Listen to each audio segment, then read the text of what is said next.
நிகழும் மங்களகரமான குரோதி ஆண்டு ஜூன் மாதம் 15ஆம் தேதி சனிக்கிழமை அன்று உத்திரம் நட்சத்திரத்தில் நவமி திதியில் வரியான் நாமயோகத்தில் பாலவம் கரணத்தினில் மகத்தான ஆனி மாதம் பிறக்கிறது. சூரியன் மிதுனம் ராசியில் சஞ்சரிக்கும் மாதம் ஆனி மாதமாகும். உத்தராயணத்தின் கடைசி மாதமாகும். ஆன்மீக சிறப்புகள் கொண்ட மாதம் இதுவாகும். இம்மாத கிரகநிலைகள் என எடுத்துக்கொண்டால் மேச ராசியில் செவ்வாய் பகவான் ஆட்சி பலத்துடன் உள்ளார். ரிஷப ராசியில் குரு பகவானும், மிதுன ராசியில் சூரிய பகவானும், சுக்கிர பகவானும், புதன் பகவானும் இணைந்துள்ளனர். கன்னி ராசியில் கேது பகவானும், கும்பராசியில் சனி பகவானும், மீன ராசியில் ராகு பகவானும் உள்ளனர். இம்மாத கிரக பெயர்ச்சி என பார்த்தால் ஆனி மாதம் 15ஆம் தேதி மிதுன ராசியில் ஆட்சி பலம் பெற்ற புதன் பகவான் கடகராசிக்கு பயிற்சியாகிறார். ஆனி மாதம் 16ஆம் தேதி சனி பகவான் வக்கர பயிற்சி அடைகின்றார். ஆனி மாதம் 23ஆம் தேதி சுக்கிர பகவான் கடகராசிக்கும், ஆனி மாதம் 28ஆம் தேதி செவ்வாய் பகவான் மேசராசியில் இருந்து ரிஷபராசிக்கும் பயிற்சி அடைகின்றனர். இந்த கிரக அமைப்பினால் உங்கள் வாழ்வில் இம்மாதம் ஏற்படக்கூடிய மாற்றங்கள் என்னென்ன என்பதனையும், ஏதாவது அசுப பலன் ஏற்பட்டால் ராசிக்காரர்கள் செய்ய வேண்டிய பரிகாரம் என்ன என்பதனை பற்றியும் காண்போம். எப்போதும் சுறுசுறுப்பாக இருக்கும் விருச்சிக ராசி அன்பர்களே, இந்த மாதம் மனதில் துணிச்சல் அதிகரிக்கும். எடுத்த காரியங்களை வெற்றியுடன் செய்து முடிப்பீர்கள். எங்கும் எல்லோரிடத்திலும் மதிப்பும் மரியாதையும் அதிகரிக்கும். பலரும் உங்களை தேடி வருவார்கள். அடுத்தவர்களுக்காக உதவிகள் செய்வதில் உற்சாகம் உண்டாகும். வழக்கு விவகாரங்கள் கட்டுக்குள் இருக்கும். தொழில் வியாபாரம் திருப்திகரமாக நடக்கும். எழுத்து தொழிலில் இருப்பவர்கள் முன்னேற்றம் காண்பார்கள். தொழில் வியாபாரம் தொடர்பாக துணிச்சலாக எடுக்கும் முடிவுகள் வெற்றியை தரும். பணியாட்கள் மூலம் நன்மைகள் உண்டாகும். பணிபுரிவோருக்கு வேலையில் முன்னேற்றம் ஏற்படும். மேல் அதிகாரிகள் மூலம் நன்மை கிடைக்க பெறுவீர்கள்.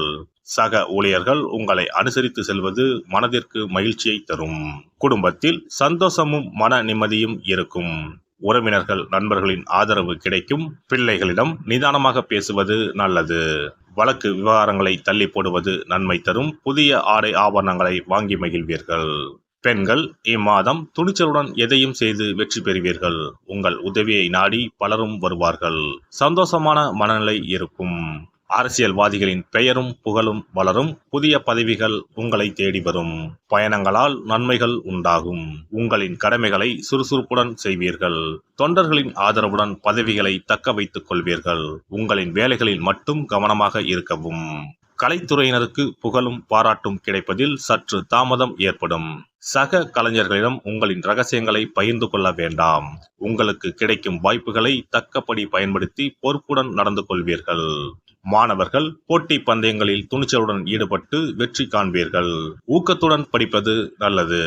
நட்சத்திர பலன்கள். விசாகம் நட்சத்திரம். இந்த மாதம் தொழில் ரீதியான காரியங்களில் வெற்றி கிடைக்கும். உணவு சம்பந்தப்பட்ட தொழில் செய்பவர்கள் சிறப்பான லாபம் அடைவீர்கள். புதிய தொழில் ஆரம்பிப்பவர்களுக்கு உங்களின் குழந்தைகள் பெயரில் தொழில் ஆரம்பித்தால் நல்ல வளர்ச்சியும் அனுகூலமும் கிடைக்கும்.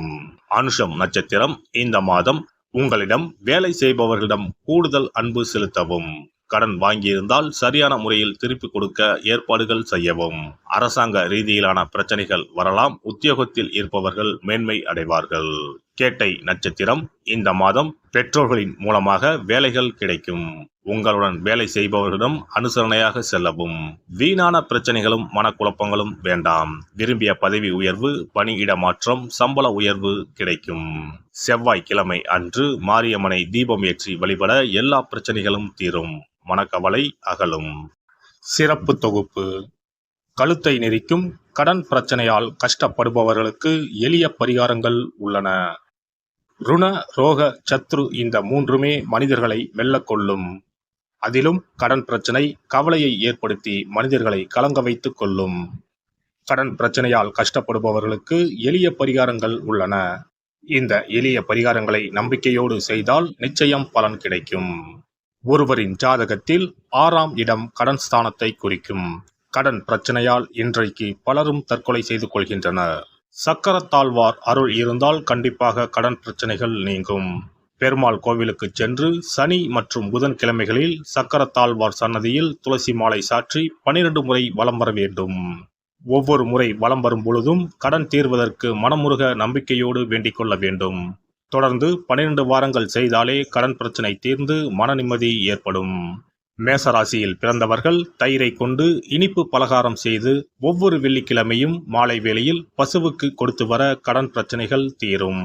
விருச்சிக ராசியில் பிறந்தவர்கள் ஞாயிற்றுக்கிழமை அன்று லட்சுமி நரசிம்மருக்கு காய்ச்சிய பசும்பால் அல்லது பானகத்தை பிரசாதமாக வைக்க வேண்டும். 48 நாட்கள் இந்த பூஜையை செய்தால் கடன் தொல்லையில் இருந்து விடுபடலாம். ரிஷபராசியில் பிறந்தவர்கள் ஜவ்வரிசி கொண்டு இனிப்பு தயாரித்து அதை வெள்ளிக்கிழமையன்று பசுவிற்கு மாலை வேளையில் கொடுத்து வர கடன்கள் அடைந்து சுகம் பெறலாம். துலாம் ராசிக்காரர்கள் பசும்பாலை சுக்கிர ஓலையில் வில்வ மரத்திற்கு ஊற்றவும். 24 வெள்ளிக்கிழமை செய்திட நிச்சயமாக கடன் தீரும். வெள்ளிக்கிழமையில் அரச மரத்தடி விநாயகருக்கு அகலில் 11 தீபமும் 11 முறை வலம் வந்தும் வழிபட்டால் கடன் தீரும். மிதுன ராசிக்காரர்கள் தினசரி சிறிது தயிர் சேர்த்து குளித்து வரவும். கடன்கள் நீங்கும்.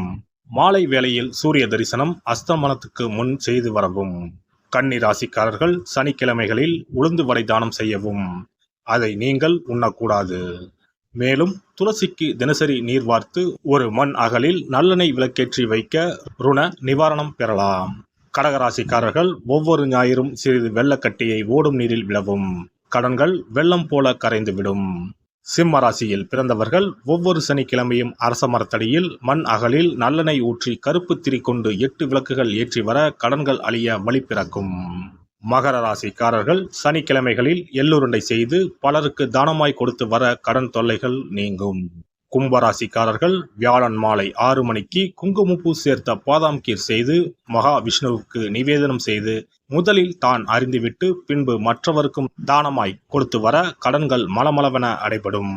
தனுசு ராசிக்காரர்கள் செவ்வாய்க்கிழமைகளில் ஆலய பணிகளுக்கு செங்கல்கள் முடிந்த அளவு வாங்கி கொடுக்க கடன்கள் அடைந்து நிம்மதி பெறலாம். மீன ராசிக்காரர்கள் செவ்வாய்க்கிழமை அன்று மதியமோ இரவோ நோயாளிகளுக்கு சப்பாத்தியை தானமாக கொடுத்து வர கடன்கள் வேகமாக அடைய ஆரம்பிக்கும். குறைந்தது 9 சப்பாத்திகள் கொடுப்பது நல்லது. செவ்வாய் பகவானை மனதார நினைத்துக் கொள்வது நலம் தரும். பௌர்ணமி நாளில் குலதெய்வத்திற்கு படையலிட்டு வழிபடுவது சிறப்பு. குலதெய்வ படம் இல்லாதவர்களும் குலதெய்வம் பற்றி தெரியாதவர்களும் 5 முக குத்து விளக்கை பூஜை அறையில் ஏற்றி வைத்து படையல் போட்டு கற்பூர ஆரத்தி காட்டி கடன் பிரச்சனை நீங்க மனதார வேண்டிக் கொள்ளலாம். இவ்வாறாக 9 பௌர்ணமிகள் விடாமல் இந்த பரிகாரம் செய்ய கடன் தொல்லைகள் எளிதாக தீர்ந்துவிடும். கடன் தீருவதற்கான வழிகளும் கிடைக்கும். இந்த பரிகாரத்தை அனைத்து ராசிக்காரர்களும் செய்யலாம். எல்லாம் வல்ல இறையருளால் நீங்களும் உங்கள் அன்பு குடும்பமும் உடல் நலம், நீலாயுள், நிறை செல்வம், உயர் புகழ், மெய்ஞானம் ஓங்கி வாழ்க வளமுடன். இந்த வீடியோ பதிவு உங்களுக்கு பிடித்திருந்தால் லைக் பண்ணுங்க, கமெண்ட் பண்ணுங்க, ஷேர் பண்ணுங்க, மறக்காம சப்ஸ்கிரைப் பண்ணுங்க, பக்கத்துல இருக்கிற பெல் பட்டனை கிளிக் பண்ணுங்க. நன்றி, வணக்கம். ஓம் நமச்சிவாய. சிவாய நம.